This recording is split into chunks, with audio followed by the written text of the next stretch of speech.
Good morning mga palangga. Oh my gosh, hindi ko na alam kung ilang days akong hindi nakapag-vlog, but this is my 6th day sa sa aking duty. I mean tomorrow as well, so that will be my 7th day. Kasalanan ko kasi ako yung kumuha ng extra, kaya laban. Ilang tulog na lang mga palangga at graduation ko na. Hindi ako excited kasi alam niyo na yun na nga, nagsisimula na ako magtrabaho. Tapos huli yung graduation ba, parang nawiwerduhan ako, at yung mga classmate ko, yung katabi ko, nalaman ko na hindi sila a-attend, kaya parang in some sense nakikilljoyan ako sa kanila, pero I know where they coming from kasi sabi nila na walang point na daw na umatin ng graduation. Kaya sa mga katabi ko, ako lang yung na-attend ng graduation. Wala tayong magagawa kung hindi sila mag-a-attend. Ang ingay-ingay ng aking bag. Ito yun na yung ginagamit kong lunch bag ba, kasi malaki kasi yung malalagay. So ano na dito, 7:15 ng umaga, medyo makulimlim dahil lang din siguro sa cellphone ko, hindi naman siguro kaganito ka kulimlim. Buti na lang at tumigil yung ulan, kasi when I was setting off, umuulan talaga, nagdidrizzle. Sabi ko, ay nako, ito na naman tayo, ulan ng ulan. Basa pa nga yung daanan talaga. And it makes it dangerous mga palangga, kasi yung mga leaves are falling. Yung mga leaves, slippery siya. Kaya dapat talaga kung naglalakad, dapat maingat ka, kasi madudulas ka talaga.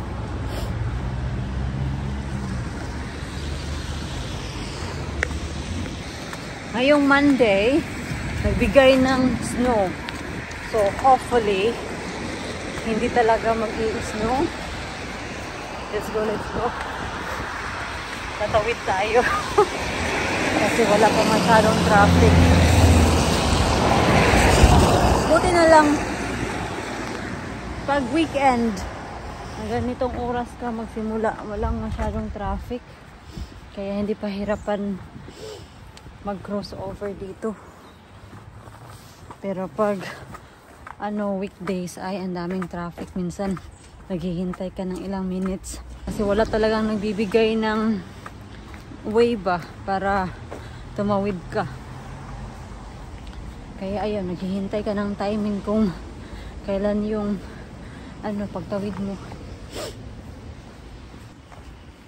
Alam niyo, gusto ko talagang magkaroon ng bahay na malapit sa hospital ba. Like tulad dito, mga 5 minutes walking lang yun dito sa hospital.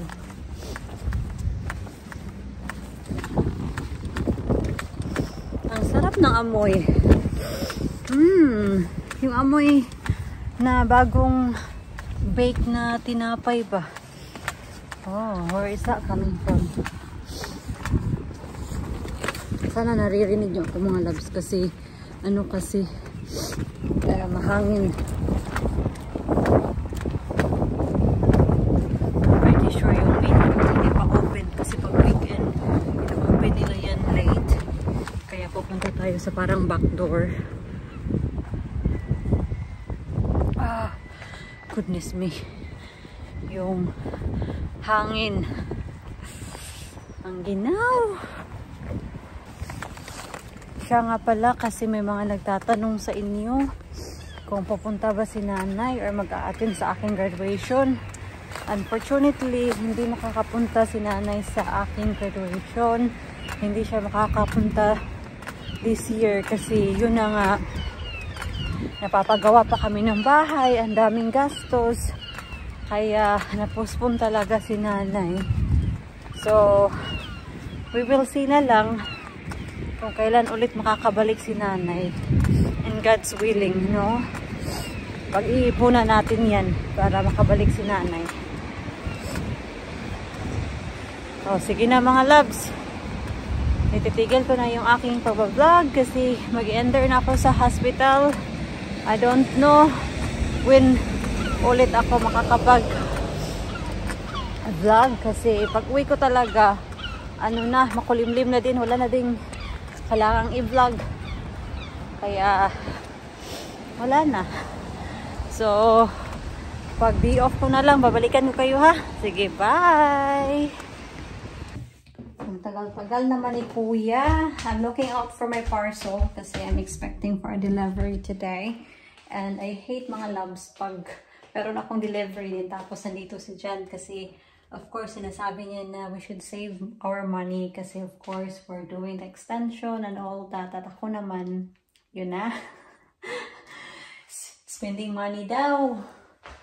Kaya wala kasi dito si Mr. and meron siyang nilak. Kasi meron siyang nilakad. And meron akong text galing sa Shein na out of delivery na daw yung aking in-order. And yeah, between 9 to 11 pa naman yung sinabi doon. Ano na, 10:30 na ng umaga, wala pa din. So, baka ita-timing talaga ni Kuya ba na ihahatid niya yung parcel ko. Nandito si Jan.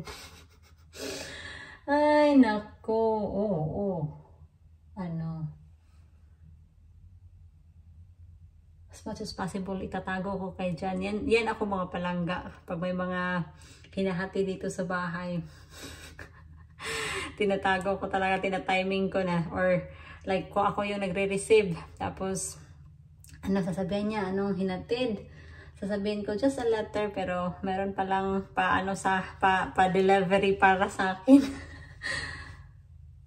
Hindi naman niya ako pinapagalitan, pero sinasabi talaga na niya na you need to save your money. Kasi of course, ano daw talaga, save it for rainy days. Hindi ko naman talaga inuubos yung pera ko pag nagsha-shopping. Pero, because you know, as a woman, well, ako lang siguro. But you know, I like to reward myself as well. And yung ano na yun, in order ko sa Shein, yan sana yung susuotin ko sa graduation ko. So, hopefully, magkasya. I know it will be long for me, but don't worry, we will adjust that. Kaya yun yung natin gagawin once na nandito na yun. Natin, we will gonna try it on, see if it is okay yung fitting. And kung okay yung fitting, kakat ko yung bottom para yung length is tama sa akin. Nandito na siya mga loves. So, I think this parcel, this was from the previous order pa. Feeling ko lang. Yeah, I think wala pa yung dress na in-order ko.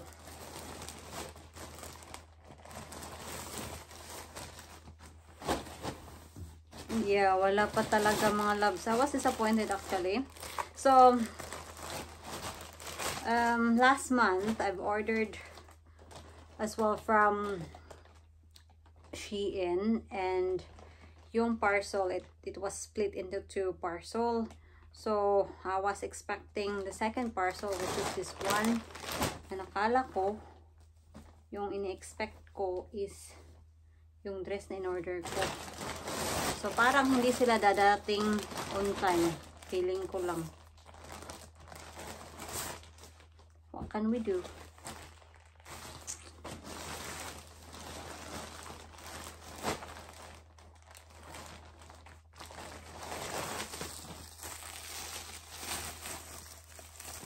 Ganito pala yung kulay niya.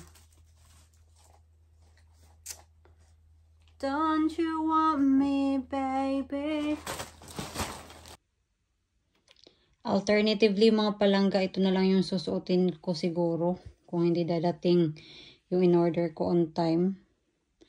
Pero magsusuot ako ng black stockings. Kasi maginaw pag ganito lang. Yan. So, yeah. Okay naman siguro to. Laki ng puson. Anyway. Huwag yun lang pansinin yan. Feeling ko lang talaga yung in-order ko sa Shein, mag-a-arrive siya next week after na sa graduation ko. Kasalanan ko din naman kasi yung dress na in-order ko for the graduation is last minute talaga siya. Kasi yun na, sobrang busy ko sa trabaho. Ayun, nakalimutan ko na lang siya. So, ayun, in-order ko siya. But then, ano ko naman talaga, pinili ko talaga yung mga fast or quick shipping na item. Kasi, yung yung Shein, hit and miss sila minsan. Sabi na quick shipping, pa din, maghihintay ka pa din ng, mga 2 weeks. Pero may mga, item na, sinasabi na quick shipping, and a day or 2, nandito na. Kaya, at least, kung hindi siya darating on time, meron tayong backup. Yung dress na yun, matagal na yun sa akin. Isang beses ko lang siya nasuot. Hindi nyo pa yun nakita na dress.